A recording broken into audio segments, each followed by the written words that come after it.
Aujourd'hui, on se retrouve pour un weekly vlog. Alors, c'est pas un weekly vlog, on va dire classique, parce que tous les événements que vous allez voir ne se sont pas déroulés dans une réelle semaine, mais on va dire sur une semaine et demie. Et moi-même, je suis assez impressionnée par ça. Et j'ai vécu des choses de fou furieux. Donc je suis trop contente voilà, de pouvoir vous montrer ça aujourd'hui. Petit vlog retour à Toronto, ça va être incroyable. Et puis pour la suite des vlogs de New York, évidemment, j'arrive, il n'y a pas de souci, c'est en cours.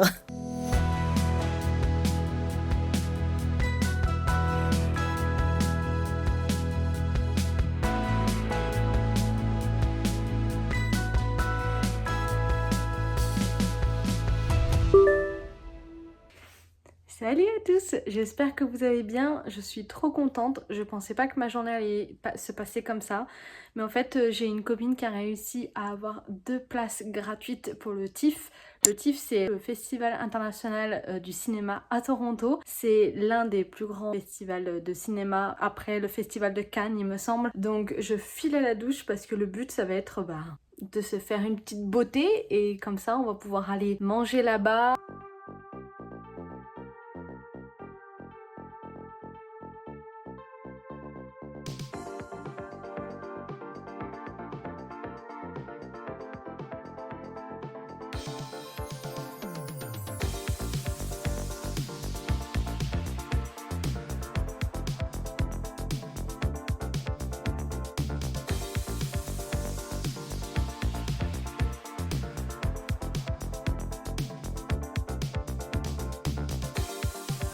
J'ai pu aller au TIFF Festival, je suis trop contente, c'est grâce du coup à une copine, Chloé, merci de m'avoir partagé tes billets qu'on t'avait offert. Vraiment c'était trop top, on a pu du coup aller voir le film toutes les deux dans un théâtre du coup à Toronto. C'était chouette de pouvoir découvrir, vous savez, ce genre de film un peu d'auteur. Et nous on est allé voir The End, qui est un espèce de drame familial musical, donc ils chantent pendant le film.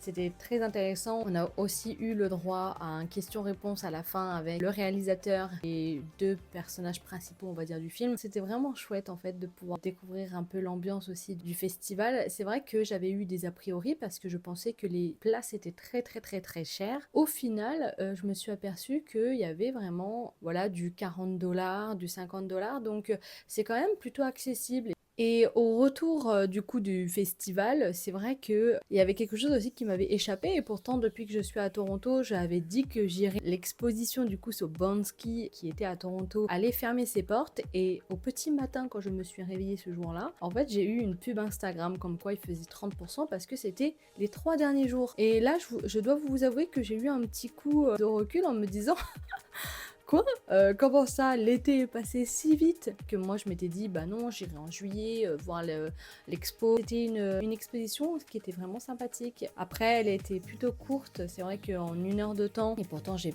plutôt bien filmé, j'ai plutôt bien pris mon temps. Et moi, ce qui m'intéressait en tout cas le plus, c'était voilà, la technique, on va dire plus artistique de Bansky. C'est vrai que je me suis plus intéressée de ce côté-là, de me dire bon bah est-ce qu'on allait avoir des explications sur sa technique à lui, son graffiti. On a pu voir des pochoirs qu'il utilise et évidemment des œuvres. Alors c'est pas les œuvres véritables parce que la plupart des œuvres forcément elles sont graffées dans les rues des villes ou sur des endroits, des événements, etc. Mais c'est vrai que c'était plutôt voilà une collection rassemblée et c'était plutôt pas mal d'avoir tous ces objets là au même endroit. Il y avait aussi l'interview d'un de ces graffeurs. C'était intéressant. Je vais pas dire que c'était l'exposition la plus oufissime de ma vie, mais voilà, de pouvoir aussi flâner et pouvoir profiter en fait d'expositions culturelles ici à Toronto, ça me fait plaisir.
Je sais pas ce que je suis en train de faire, mais je le fais. Écoutez, il y a une semaine de ça, j'ai vu sur un groupe Facebook, il y avait une nana qui proposait de sauter en parachute au-dessus des chutes du Niagara.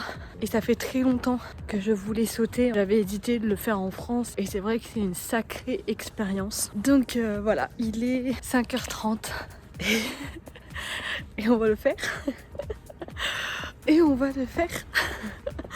On va le faire, on va sauter. Je vous avoue que j'ai la boule au ventre. J'ai mal dormi. En fait, j'ai dormi même pas 4 heures à me réveiller. Ouais, à me réveiller toutes les demi-heures à peu près. Parce que... sûrement le stress. Hein. Oui, j'ai le stress logé dans l'estomac. Et j'espère que ça va bien se passer. Ça va bien se passer. Ça va bien se passer. C'est juste que j'ai jamais fait ça. C'est la sensation la plus forte, je pense, que j'ai jamais faite. J'ai pas réfléchi et je pense que ça m'aide en fait à pas y penser. De toute façon là, le saut est payé quasiment, donc... Et du coup, grâce à cette fille, en fait, on est un petit groupe de 3, donc ça c'est trop bien. On s'est organisé le voyage parce que c'est vrai qu'aller jusqu'aux chutes du Niagara, ça coûte un petit billet, mais sûrement qu'après le saut, on aura le temps d'aller aux chutes. Donc je suis trop contente.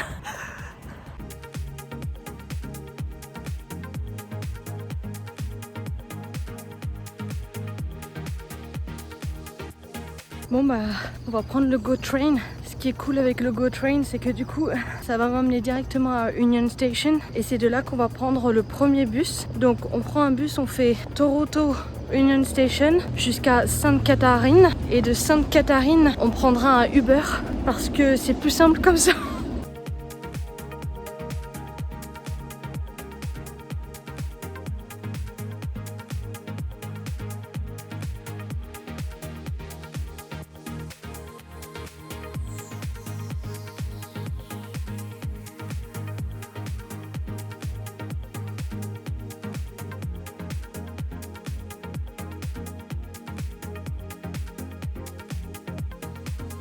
Du coup, de Sainte-Catharine jusqu'à l'aérodrome, on va devoir prendre un Uber parce que c'est plus simple d'accès avec une voiture et nous, on n'est pas véhiculés. Ensuite, normalement, si le voyage se passe bien, on serait vers l'aérodrome vers 9h30 et normalement, vers 10h, on a la préparation du saut, le saut. D'après ce qu'il disait sur le site, on a entre 2 et 4 heures sur le site. Et ensuite, quand on sera bien remis de nos émotions, n'est-ce pas? On repart du coup de l'aérodrome jusqu'aux chutes du Niagara avec un Uber directement parce qu'on a regardé et en fait c'est à peu près 10 minutes en voiture, donc autant faire la diagonale et y aller directement. On va du côté canadien, on traversera pas la frontière aujourd'hui. Par contre, lundi je suis allée au yoga, j'ai mal au triceps. Des bonnes courbatures comme il faut. Hein.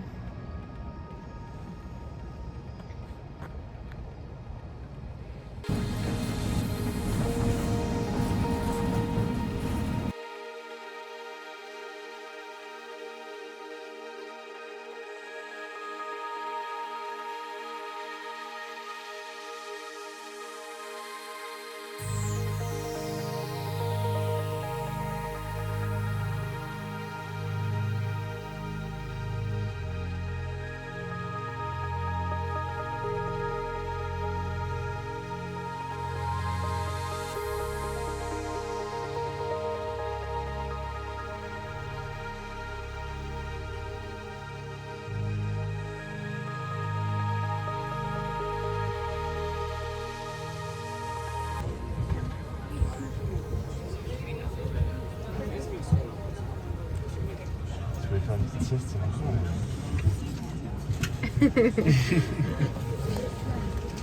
Let's go.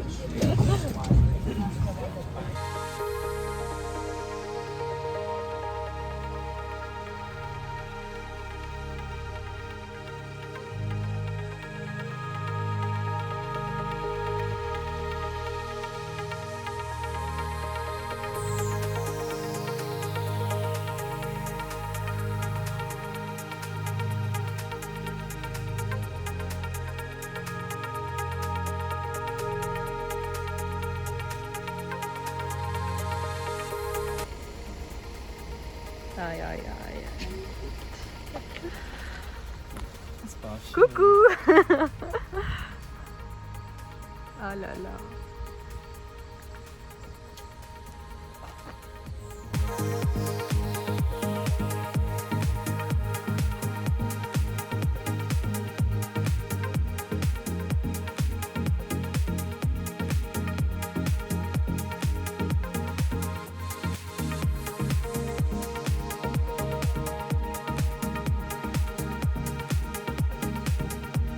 J'ai eu une chance, c'est que je suis passée la première. On avait pris des forfaits qu'ils appellent Rockstar, où voilà, on est seul dans l'avion et c'est vrai que ce moment passé dans la carlingue où on survole les chutes du Niagara et on a une vue mais imprenable en fait sur la nature, sur le Canada, en fait, je sais pas, j'ai réussi à faire totalement le vide dans mon esprit, à avoir vraiment des pensées assez positives. Et j'ai totalement, on va dire, occulté ce stress que j'avais.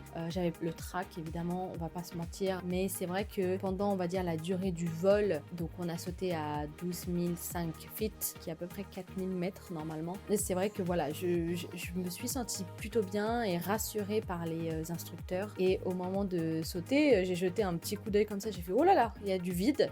Et puis je me suis dit regarde pas en bas, regarde pas en bas. De toute manière là, tu peux plus reculer. J'avais déjà un pied dehors que je réfléchissais même plus. Il me mettait le deuxième pied. Je mettais la tête en arrière et bam. Incroyable.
Et puis quand j'ai atterri, vraiment, j'avais le smile. Mais vraiment, quand je repense à cette sensation, à ces émotions, à ce que j'ai pu vivre sur le moment, c'est incroyable. En fait, je me dis pourquoi j'ai attendu tant d'années en fait pour le faire parce que en fait c'est trop bien.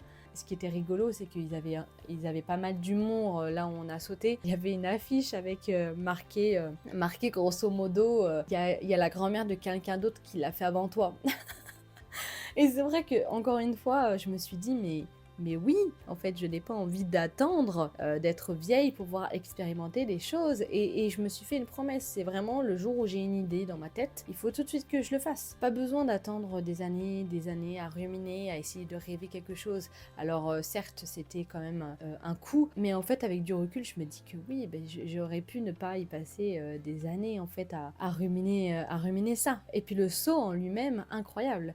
Et j'avais demandé en fait à l'instructeur s'il y avait cette sensation un peu comme dans les grands 8, les roller coasters, un peu de prise par l'estomac. Et il m'a dit mais non, mais t'inquiète pas, le seul problème que tu peux avoir c'est dans la tête, Mais de toute manière, t'as pas le choix, tu dois sauter.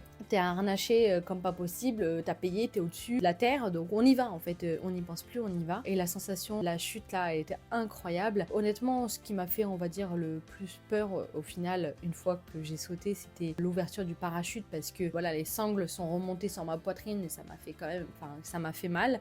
Du coup, il m'a desserré en fait les sangles pendant la chute, hein. Après, une fois qu'on était bien installé, et ça m'a permis d'être un peu plus à l'aise. Il m'a aussi fait tester en fait de la voile, etc. Et là, je me suis aperçue d'une chose, c'est que conduire une voile, eh ben, il va falloir que je me mette au sport, il va falloir que je muscle tout ça parce que parce que j'y arrivais pas.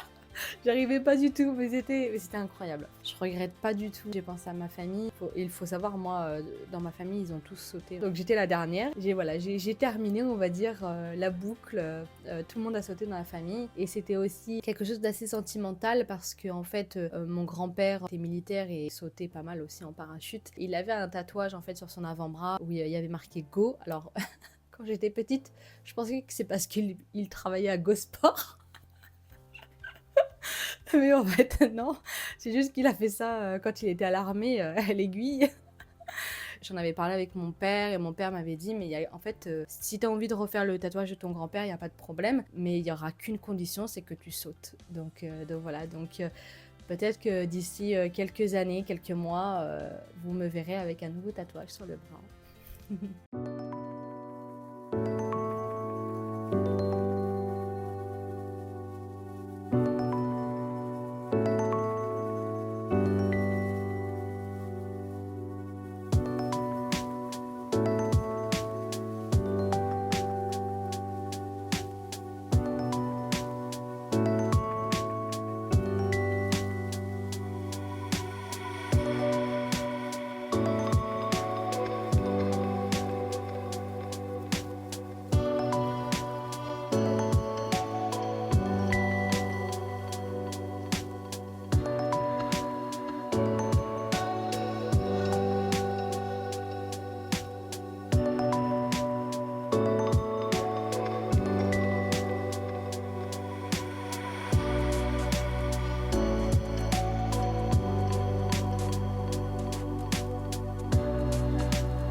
Ma semaine n'est pas vraiment finie, on est vendredi, donc 2 jours après mon saut en parachute.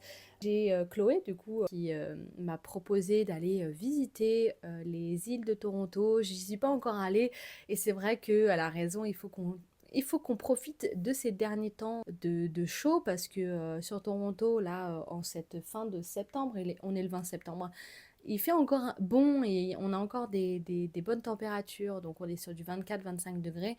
Donc on va y aller, on va se faire un petit pique-nique là-bas, se balader, ouvrir ses chakras pour, on va dire, dire au revoir à l'été, dire bonjour totalement à l'automne, et puis profiter de ces derniers instants de chaleur, parce que voilà, l'hiver s'en vient au Canada, donc ça sera mes premières expériences de fraîcheur, de froid, et on verra comment ça se passe, mais du coup j'ai hâte.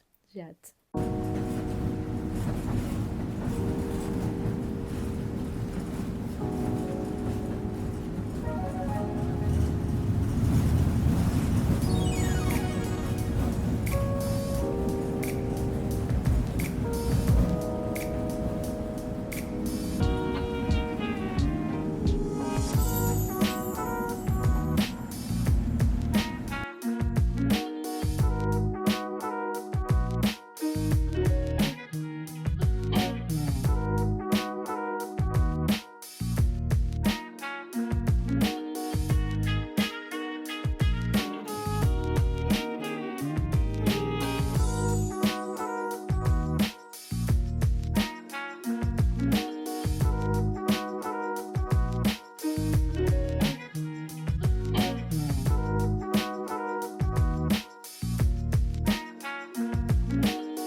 York en plus, moi.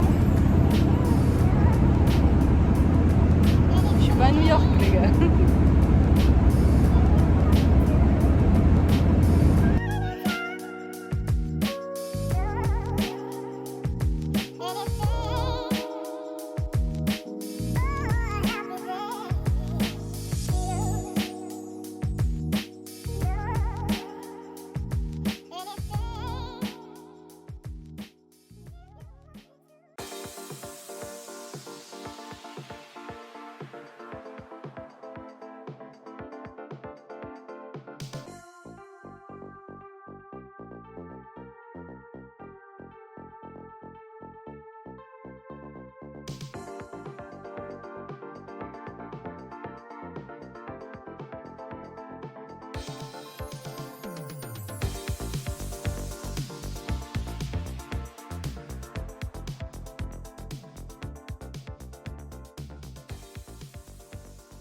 What?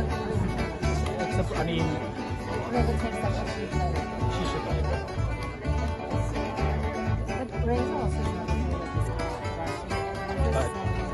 But he's letting go.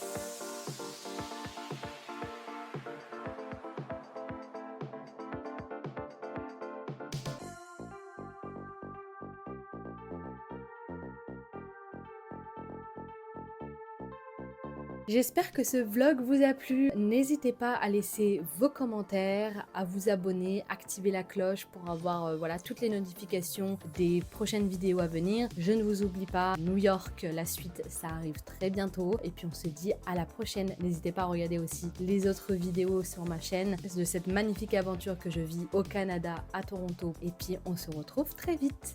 À bientôt!